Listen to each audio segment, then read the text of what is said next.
I've seen a lot of stuff over the past 2 decades of my life, in all kinds of different formats, from movies to TV series and video games, all the way up to more obscure ones like good old theater. Yet I keep coming back to anime in particular. Why is that? What makes anime stand out from all the other forms of entertainment media? That, and why I believe that especially books are kind of overrated in comparison, are the topics of today's video. There are lots of different kinds of entertainment media that an author can choose in order to get their point across to their audience. The simplest but perhaps least obvious of those media would just be plain human speech, like telling a bedtime story or trying to convince people of your God, for example. Nowadays, podcasts seem to be a good representation of this. There's nothing to distract you from the provided information, just the sound of a human voice generated by a bit of air vibration. A more involved medium would be music. Now you start packaging up your story into verses that rhyme and put some sound underneath that either comes from real instruments or a computer. Next, there's theater. Now you don't just tell a story, you show it as well. Unfortunately, theater is not that popular anymore in today's age, which I pity because the few times that I was either forced to go there through school or went with my family, I actually enjoyed it. Even when attending the same event, it's always a bit different because of its live nature. Still, it's not as convenient as its digitized competitors, and when actors make mistakes, you can't just edit it out. Those are all fine formats to convey information to us, however, they are either too primitive, too short, or straight up dying, which is why I announced them as honorable mentions instead of as part of the main lineup. So now, let's get to the actually relevant media that most people usually choose to both consume fictional stories and learn about new topics. Depending on how you define book, they have been the medium of choice for literal millennia, which makes them the big granddaddy for all other media to follow, as the latter more often than not makes use of scripts anyway. That being said, the kind of paper books that we typically think of today have been around for quote only and quote many centuries. Though this is not a history lesson, so let's move on to the main points of the video. Books are overrated. To argue that, let's first separate them into fiction and non-fiction and then talk about all the other media that build on top of them. But before we move on, a disclaimer. I'm not arguing against reading, but mainly against books as a form of entertainment medium when there are much better alternatives around in my view. Reading in and of itself is a great habit and can be part of other media as well anyway, just to make it clear. For now though, let's look at the non-fiction side of things to start with. Now, non-fiction books can be a valuable source of information and knowledge for the reader, especially if they belong to the more science-based stuff and not the millions of self-help and/or improvement books that you and I will not follow anyway. These kinds of books more often than not handle factual information, which is great when they are fresh and first released, and not so great when it's been a few years and the data has changed or new information suddenly contradicts the old one. Of course, revisions exist, but they can take quite some time to come into fruition and would then be in need of a new purchase as well. The rise of ebooks and digitization mitigates this issue to some degree, though it's still prevalent. A better alternative for fast and accurate information for sciencey stuff at least would be the internet with sites like PubMed or ResearchGate, and to an extent even some updated Wikipedia articles, focusing on the cited sources at least. And for other non-fiction topics like self-improvement, there's always a good chance these gurus will have some form of blog, Substack, or even YouTube channel anyway. So in the non-fiction department, the internet trumps books any day of the week. In my book. Then let's turn to fiction, which is more interesting for us weebs anyway. Fiction books tell an often genre-based story or are based on an imagined or invented narrative, rather than factual information, though they may be inspired by real-life events or people. Since they have been around for so long and are easy to create, they possess the most variety out of any format. If there is a story to tell, then there's a good chance it has already been told by some book. So why don't I like them? Well, it's not that I dislike them, but I very much prefer other entertainment media over it. Books are basic bitches. They only have text to offer and nothing else. Even in case the author is great at description, I likely never get the exact vision he or she had when creating a character, for example, or when outlining the environment of the world. Now, for book lovers, this seems to be the biggest plus. You'll often hear something along the lines of, "That's great, because it's up to your own imagination, so reading books includes the reader's thoughts as well." And this may be at the very core of why you and me probably disagree on what is the best medium. Personally, I want the tightest vision of the author that is humanly and creatively possible. If you create a fictional character or landscape or whatever, I want to know exactly how they look, how they sound, etc. When I'm consuming fictional works, I want to know about you first and foremost. What are your thoughts? What are your beliefs? Show me your mind and imagination. Only afterwards, I will compare them to mine and either accept or deny your work or parts of it, so to say. In contrast, book lovers want to fill in the gaps themselves while they are still experiencing the work. Obviously, those are two extremes and every individual has their own place on the scale, me being definitely on the right side of the spectrum here. Particularly when it comes to endings, I'm very harsh in that sense. If you don't clearly convey the ending or the final message of your work, then I will always assume the worst written scenario. This doesn't exclude the use of subtlety, mind you, as subtlety can also be clear, though this point isn't exclusive to books. So yeah, these are the two main reasons why I prefer almost every other entertainment medium over books. First, others provide more channels for information to go through like visuals and audio, and second, I bestow great value upon the author's view over mine, at least during the act of consuming, and I want the tightest experience possible. This also includes works made by more authors, by the way. Often there's a main author anyway that then also provides the main view, but even if they are balanced out, I'm also interested in the thoughts of a hive mind or swarm intelligence. All that being said, I want to reiterate that I don't have anything particularly negative to say about books, and surely not about reading itself. Reading a book is always better than not doing anything.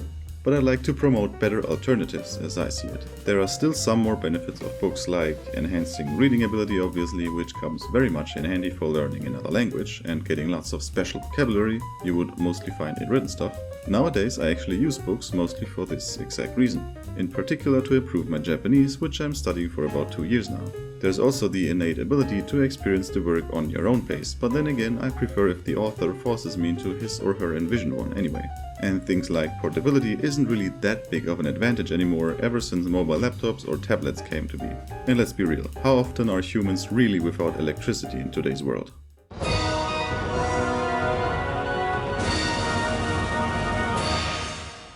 What's better than a plain old text-based book? A book with pictures, of course. This is where manga come in. Not only do they provide text in the form of character speech and thought bubbles, through overlaid narration or less than stellar info dumps, but also through visualizing what's happening. This ends the need for extensive descriptions that you would find in a normal book, and instead you can see what's going on or what the environment holds in a single glimpse. So instead of merely one channel through which information can be conveyed, now you've got two at your disposal. Such picture books, as we think of them, have been around since the 17th century, when the very first known picture book called Orbis Sensualium Pictus was printed, specifically for children, the main target audience of them at first. Of course, we now know that these aren't just for infants, but also for adults with the rise of Western comics and Eastern manga in the late 19th century, the latter of which I want to discuss now. I still remember when I bought my very first manga, long after I got into anime. It was at some bookstore in my home city in the still pretty small manga section. Between all the generic shonen and shoujo stuff, one stood out. The Breaker, an epic martial arts action drama. Too bad it wasn't a manga. It was actually of Korean origin, so technically it's called a manhwa. So yeah, that was pretty embarrassing when I found out. Bruh. Anyway, the advantage of manga over books is clear. On top of textual stimulation, they also provide a visual one, though it's mostly black and white. Still, this is an improvement for me as this yields a tighter vision of the author, which I'm so fond of. Much like text-based books, in spite of them still lagging behind, manga feature lots and lots of variety. Since they're of Japanese origin, the stories can also get quite crazy, like we weebs are accustomed to by now. Overall, I like manga, though I have stopped reading them. The reason being that if you really are a great piece of work, then you will get adapted into other formats such as anime anyway, which I largely prefer. So at this point I view manga more as a source or script for other things to come. And since more modern entertainment media have more stimulating information channels to offer, I believe that an equally good anime, for example, will always be better than its manga source. Heck, I'd even go so far as claiming that a 6 out of 10 anime is better than a 7 out of 10 manga, for instance. Most claimed benefits of manga are actually about the negatives of anime production, like less detail in a single frame, filler episodes, or being left incomplete. The only real advantage that manga offer, in my opinion, is that individual illustrations are in fact more detailed on most occasions than their adaptation counterpart. But then again, color, animation, and sound. Hello, everyone! Or in short, the anime was better.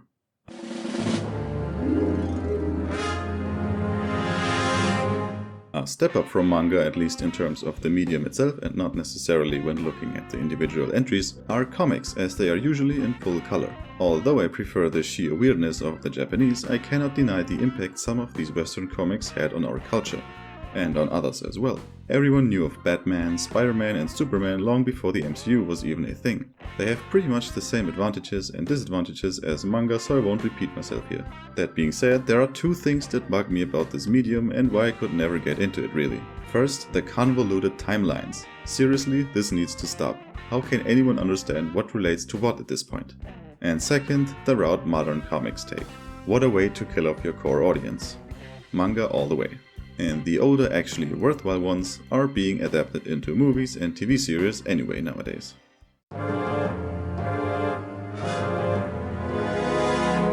So now we have text, illustrations and color in our toolbox. What happens when you draw many more frames in between those key illustrations? You get cartoons. In the early days, around 1900, they were actually silent. This continued until the golden 20s, when companies like Disney and shows like Mickey Mouse came along. Suddenly, audio consisting of sound effects, background music and voiceover was a thing that elevated the medium even more and made it stand out from comic books and the likes. So now with text, visuals and audio, cartoons had three main channels for information to pass through, and they also could support certain moods with specific music and so on, as well to further enhance the experience and immersion. I also like cartoons much more than manga and comics for the same core reason: a tighter vision from the authors with many more stimulating features.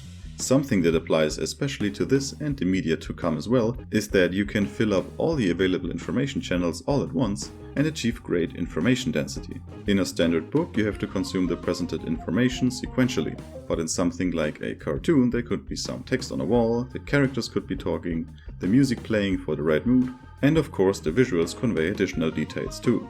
Similar to the video you're watching right now. Most of my information comes from me speaking, but I also have some hopefully fitting music in the background as well as supporting visuals in the foreground to make my points clearer. Anyways, here I want to talk about Western cartoons in particular as opposed to anime. Now, the average cartoon goes something like that. It's made primarily for a more general audience like a family. It features an exaggerated art style, is of an episodic nature without much of an overall plot going on, and it has some similarities to sitcoms with a focus on more or less mild humor and daily life. Of course, there are many cartoons that break the rules, but these are the core elements that I could observe over my 2 decades of experience watching all kinds of different series, from The Simpsons to SpongeBob to even darker ones like Happy Tree Friends. Still, there are many that fall into this mold, which is why I'm not watching that many cartoons ever since I've left childhood. And if I do, then it's mostly for nostalgia. Personally, I'm more of a story kinda guy that likes edgier and also riskier stuff, which kind of draws me away from this medium to other more suitable ones for my taste. Having said that, they are a great tool to teach valuable life lessons to children and even adults, and if comedy is your favorite genre, then you'll feel right at home.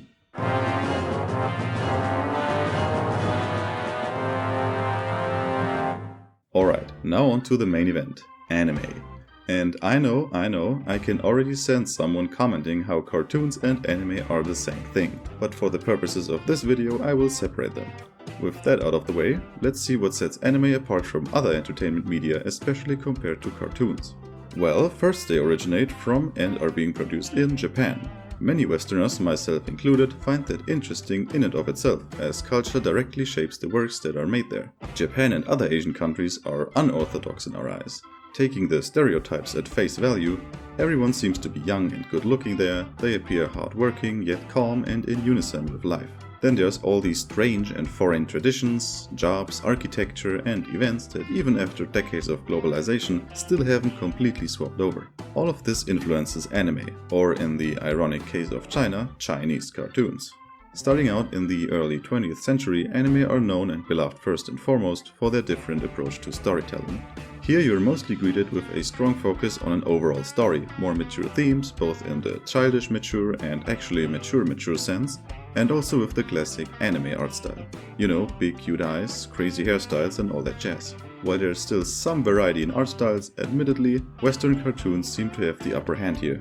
Like mentioned before, what I like so much about anime is that it's different from everything I had known beforehand. Genres like harem and ecchi are quite unique to anime, for instance, and more adult themes like psychological dramas are more present here than, say, in cartoons as well.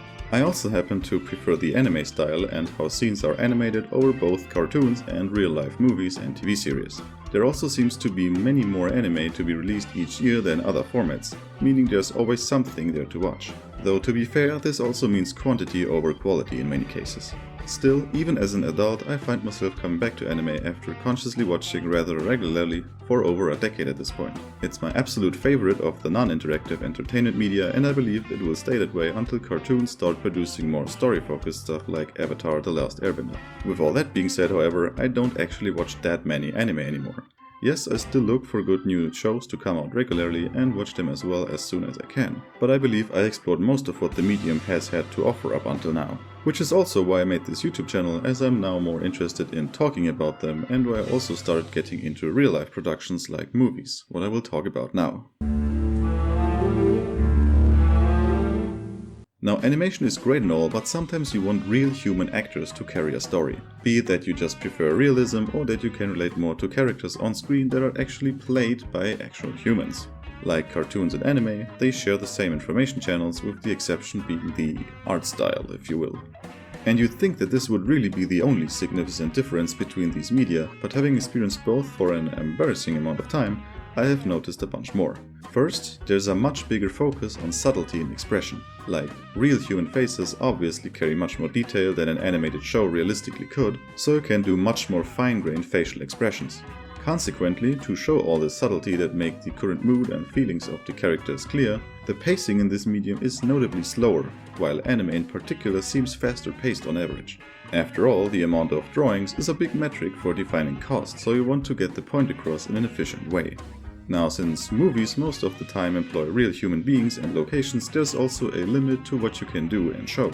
For something fantastical, supernatural and the likes, you'd need the help of computer-generated special effects, which seem to evolve backwards in today's industry for some unknown reason. Of course, there are always practical effects and smart and creative directors to utilize them, but they are incredibly rare nowadays, so I wouldn't count on them. This is one of the benefits animation has over the real stuff. If you can imagine it, then you can also present it to the audience in a way that doesn't look out of place.